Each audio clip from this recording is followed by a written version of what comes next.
Hello అండి, అందరికీ కృష్ణాష్టమి శుభాకాంక్షలు. నేను ఎవ్రీ ఇయర్ కృష్ణాష్టమి చాలా బాగా చేసుకుంటాము. బట్ లాస్ట్ 3 years నుంచి మాకు చేసుకోవడం కుదరలేదు. సో ఆఫ్టర్ 3 years చేసుకుంటున్నాము కృష్ణాష్టమి మేము. ముఖ్యంగా మా పిల్లలకి కృష్ణాష్టమి అంటే చాలా ఇష్టము. సో నేను మార్నింగే లేచి కృష్ణుడికి ఇష్టమైన వంటలు చేయడం స్టార్ట్ చేస్తాను. కృష్ణుడికి పాలతో చేసినవి వంటలు అంటే చాలా ఇష్టం కదా. సో పాలతో సేమియా, పరమన్నం, ఇంకా కోవా, పాలవిరుగుతో చేసే స్వీట్ అన్నీ చేశాను. ఇంకా నెయ్యి కూడా నేను ఈరోజు ప్రిపేర్ చేసుకున్నాను. కృష్ణుడికి నెయ్యి అన్న వెన్న చాలా ఇష్టం కదా. సో నెయ్యి, వెన్న, కోవా, ఇంకా సేమియా, పరమన్నం ఇవన్నీ ప్రిపేర్ చేసి పెట్టుకున్నాను. మార్నింగ్ పూజకి అయితే పంచామృతాలతో స్వామికి అభిషేకం చేసి పూజకన్నీ రెడీ చేసుకుని చేసిన స్వీట్స్ అన్నీ పెట్టాను. మార్నింగ్ పూజ దీపారాధన అంతా అయిపోయాక నేను పక్కన మళ్ళీ స్పెషల్గా స్వామివారికి డెకరేషన్ స్టార్ట్ చేశాను. వంటలు 9 రకాలు చేసుకున్నాను. వంటలు 9 రకాలు చేస్తే నాకు అంత టైం పట్టలేదు, కానీ నాకు డెకరేషన్కి అయితే చాలా టైం పట్టింది.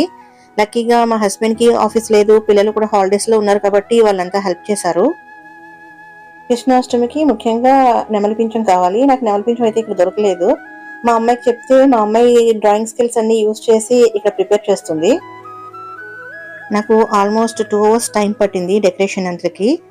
ఈవినింగ్ పూజకి అంత రెడీ చేస్తున్నాము. ఫైనల్ గా అవుట్పుట్ అయితే ఇలా వచ్చింది. నేను ఎవ్రీ ఇయర్ మా పిల్లలతోనే అడుగులు వేయిస్తాను, కృష్ణుడి పాదాలలాగా వేయిస్తాను. బట్ ఇంకా వాళ్ళు పెద్దవాళ్ళు అయ్యారు కాబట్టి ఇంకా నేనే చేతితో వేయిస్తాను ఈసారి ఆకుల మీద.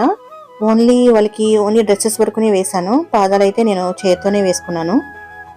వంటలు అన్ని చేసినా ఈజీగానే అయిపోయింది, కానీ డెకరేషన్ అయితే మాత్రం చాలా టైం పట్టింది. ఎందుకంటే ఈ ఉయ్యాలు ప్రిపేర్ చేయడమే నాకు చాలా టైం పట్టింది.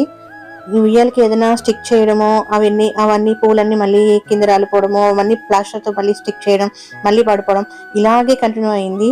ఫైనల్గా ప్లాస్టర్తో స్టిక్ అవ్వట్లేదని ఇంకా చుట్టేసాను మొత్తం పూలన్నీ స్వామివారికి. యాక్చువల్గా చామంతులతో డెకరేట్ చేద్దాం అనుకున్నాను ఉయ్యాలంతాని, కానీ చామంతులు అయితే అసలు స్టిక్ అవ్వట్లేదు. ఇంకా ఫైనల్గా ఇలా ఆర్టిఫిషియల్ ఫ్లవర్స్తోనే డెకరేట్ చేసేసాను.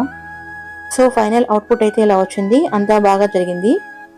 ఇంకా ప్రసాదాల విషయాలకు వస్తే స్వామివారికి ఇష్టమైన పాలు, పెరుగు, వెన్న, నెయ్యి అయితే కంపల్సరీ పెడతాను ఎవ్రీ ఇయర్. ఇంకా ఈ ఇయర్ పాలు విరుగుతో చేసిన స్వీట్, కోవా, పులిహోర, పరమన్నం, సేమియా కూడా చేశాను. దాంతోపాటు ఫలదా కూడా పాలతో చేస్తారు కదా అని ఫలదా కూడా చేస్తాను. మనం డైలీ ఇంట్లో పూజ చేసుకునే విగ్రహాలు ఎప్పుడు మన బొటన్ వేల్ సైజ్ అంతే ఉండాలంటారు. మనం గుప్పెడ మూస్తే ఆ విగ్రహం మన గుప్పెట్లో నుంచి కనిపించకూడదు అంటారు. సో నాది విగ్రహం చాలా చిన్నగా ఉంటుంది. డెకరేషన్ అంతా అయ్యి కృష్ణుడిని ఉయ్యాల్లో పెట్టేసరికి కృష్ణుడి విగ్రహం చిన్నదైపోయింది, ఉయ్యాలు పెద్దదైపోయింది. విగ్రహం చిన్నదవడం వల్ల డెకరేషన్ లో కృష్ణుడు కనిపించట్లేదు. దగ్గరగా చూస్తేనే కానీ మనకి కృష్ణుడు కనిపించరు. ఇంట్లో పూజ చేసుకుని టెంపుల్కి ఈవినింగ్ వెళ్దాం అనుకున్నాము, కానీ నాకు ఇంట్లో పూజ అయ్యేసరికి నైట్ అయిపోయింది. సో ఇంకా టెంపుల్కి అయితే వెళ్ళలేదు, ఇంట్లో ఇలా పూజ చేసేసుకున్నాము. పూజ అంతా చాలా బాగా జరిగింది, చాలా హ్యాపీ అనిపించింది. పిల్లలకి కూడా హాలిడేస్ అవడంతో కంగారు లేకుండా నిదానంగా హ్యాపీగా చేసుకున్నాము పూజ అంతా.